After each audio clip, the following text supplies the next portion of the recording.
Assalamualaikum warahmatullahi wabarakatuh. Alhamdulillahi rabbil alamin. Wabihi nasta'inu ala umuri dunya waddin. Asyhadu an la ilaha illallah wa asyhadu anna Muhammadan abduhu wa rasuluh. Allahumma salli ala Sayyidina Muhammad wa ala alihi wa sahbihi ajma'in. Amma ba'd. Ma'asyiral muslimin muslimat, pendengar suara Selebes yang insya Allah dimuliakan dan dirahmati oleh Allah Subhanahu wa Ta'ala. Dari sekian banyak manusia, hanya 10 orang yang pernah sudah dijamin oleh Rasulullah Sallallahu Alaihi Wasallam masuk ke dalam surga. Di antara 10 manusia tersebut, satu di antaranya adalah Umar bin Khattab. Mengapa sehingga Rasulullah Sallallahu Alaihi Wasallam telah menjamin Umar bin Khattab sebagai salah satu kandidat masuk ke dalam surga? Untuk mengetahuinya, saya akan menyampaikan sedikit saja sisi kehidupan Umar bin Khattab. Para pendengar yang saya muliakan, pernah suatu saat ketika Umar bin Khattab menjadi khalifah, setingkat presiden lah sekarang, di satu provinsinya menjabat seorang gubernur yang bernama Amr bin As. Amr bin As ini menjadi gubernur di Mesir dan gaya kepemimpinannya seperti kaisar, yaitu suka membangun bangunan-bangunan mewah. Di depan istana Amr bin As terdapat sebuah gubuk orang Yahudi. Amr bin As merasa tidak enak di depan istananya terdapat gubuk dan yang punya orang Yahudi. Akhirnya Amr bin As ingin menyingkirkan gubuk tersebut. Diadakanlah sebuah proyek. Dipanggillah orang Yahudi pemilik gubuk tersebut. Amr bin As bertanya kepada sang Yahudi, "Yahudi, gubukmu saya akan bebaskan karena di tempatmu akan dibangun sebuah masjid. Jalan keluarnya, rumahmu saya akan berikan ganti rugi." Orang Yahudi berkata, "Saya tidak mau." "Saya beli rumahmu," kata Amr. "Saya tidak mau. Saya ganti rugi 2 kali lipat." "Saya tidak mau." 3 kali lipat. "Tidak mau, Jak." 4 kali lipat. "Tidak mau, Kak. Bagaimanapun yang namanya ganti rugi pasti rugi, Jaki," kata orang Yahudi. Akhirnya Amr bin As berkata, "Kau mau atau tidak, rumahmu tetap digusur." Akhirnya digusur rumah orang Yahudi tersebut. Orang Yahudi ini tidak putus asa. Dia berpikir, Amr bin As kan cuma gubernur, pasti masih ada pemimpin di atasnya. Saya akan menghadap kepada Amirul Mukminin, yaitu Umar bin Khattab.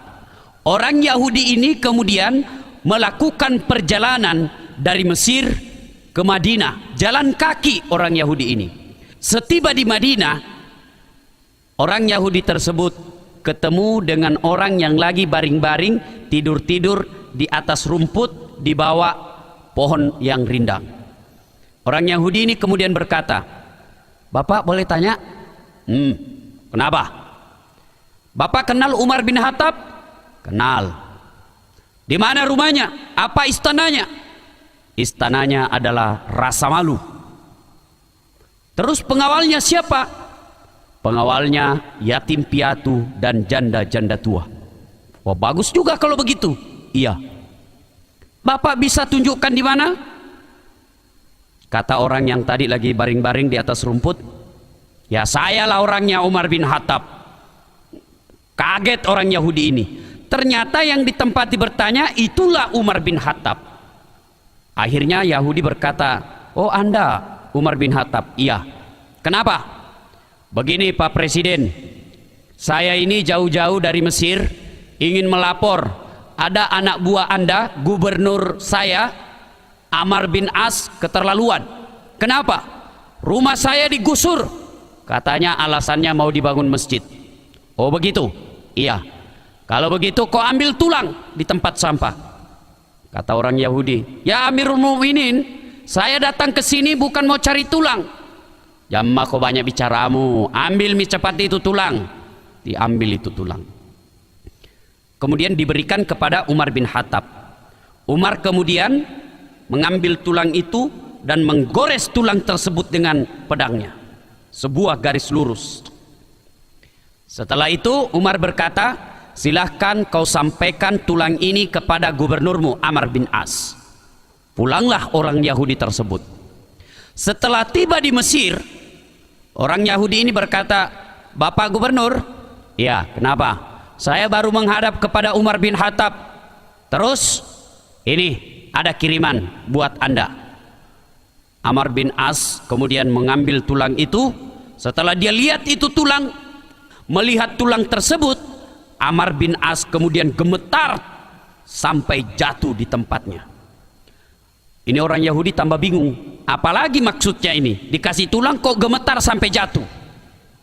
Setelah beberapa saat kemudian, Amr bin As berkata kepada orang Yahudi, Yahudi, ya, kamu tahu maksudnya pesan ini? Tidak. Ini pesan keras dari Umar bin Khattab. Beliau seolah-olah ingin berkata, Amr bin As, sekarang kau jadi gubernur, tetapi suatu saat kau pasti akan jadi tulang. Makanya sebelum kau jadi tulang, berlaku adillah dalam memimpin. Kalau kau tidak mau berlaku adil dalam memimpin, maka saya akan luruskan kamu seperti lurusnya garis yang ada di tulang ini. Dan saya akan luruskan itu dengan pedangku. Begitu pesan Umar bin Khattab kepada saya melalui tulang ini. Orang Yahudi berkata, wah begitu? Iya. Sekarang kata Amr bin As, Yahudi, bangun kembali, rumahmu diperbaiki kembali, akan diganti dengan kebaikan 2 kali lipat dari rumahmu semula. Yahudi berkata, Pak Gubernur, begitukah gaya kepemimpinan Islam? Iya. Begini Bapak Gubernur, rumah saya, gubuk saya tidak usah diganti, ambil seluruhnya, saya ikhlaskan. Ternyata kepemimpinan dalam Islam sangat luar biasa adilnya. Bapak Gubernur, saksikan mulai saat ini, asyhadu alla ilaha illallah wa asyhadu anna Muhammadar Rasulullah. Pendengar yang saya muliakan, orang Yahudi itu pun kemudian masuk ke dalam Islam karena adilnya kepemimpinan Umar bin Khattab. Ternyata perlakuan Umar bin Khattab mampu mengajak orang untuk masuk ke dalam Islam. Para pendengar yang saya muliakan, apa hikmah dari kisah ini? Umar bin Khattab telah dijamin oleh Rasulullah SAW sebagai calon penghuni sorga nanti di akhirat karena mampu menjadi pemimpin yang sangat adil. Artinya, jika kita ingin menjadi penghuni sorga, jadilah kita pemimpin yang adil selayaknya kepemimpinan Umar bin Khattab. Mudah-mudahan kisah ini dapat menjadi iktibar, dapat menjadi pelajaran buat kita semua dalam memimpin diri, keluarga, dan bangsa kita. Demikian, semoga ada manfaatnya. Saya Dasat Latif untuk pendengar Suara Selebes FM Makassar. Assalamualaikum warahmatullahi wabarakatuh.